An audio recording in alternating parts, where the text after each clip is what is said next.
مسئولان معسکر حضرت عثمان رضی الله عنه در جوزجان میگویند نزدیک به 100 تن از نیروهای امارت اسلامی پس از آموزش‌های دینی، علوم نظامی و تکتیک‌های نظامی فارغ شدند. به گفته مسئولان معسکر حضرت عثمان رضی الله عنه، این 14مین دور فراغت نیروهای امارت اسلامی است که در هر دوره تعلیمی نزدیک به 100 تن جهت آموزش‌های دینی، علوم نظامی و تکتیک‌های نظامی معرفی می‌شوند.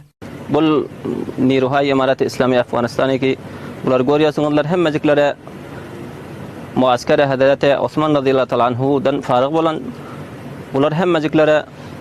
بل معسكر ده خواب دوره شرعي، دوره ثقيله وخفيفه واستخبارات، مخابرات، متفجرات شل بخشlardan hemmecikleri öğrenip bular elhamdülillah farık oldular. İmaret İslami'nin خواب نیروları merdime hizmetinde merdime gece gündüz bunların kemerleri beste merdime hizmet etmeklik için Mansul muaskeri Hazreti Osman radıyallahu anhu velayet Cevizan'ın farık olanlar bunların kemerlerini merdime hizmet etmeklik için bağlayıp شوندن فارغ بودلار.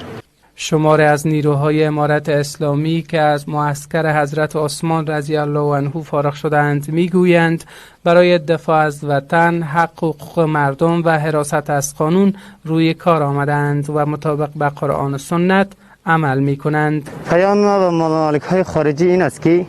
باید به کشور ما، به خاک ما، به نظام ما مداخلت نکنند، چون آن کشورهایی که خودشان را ابرقدرت دانستند به کشور ما، به خاک ما، به نظام ما مداخلت کردند و نتیجهشان را دیدن که شکست خوردند. و من بعد هم به همه ممالک های خارجی پیام میدهم که هیچ وقت به نظام ما، به کشور ما، به خاک ما مداخلت نکنند.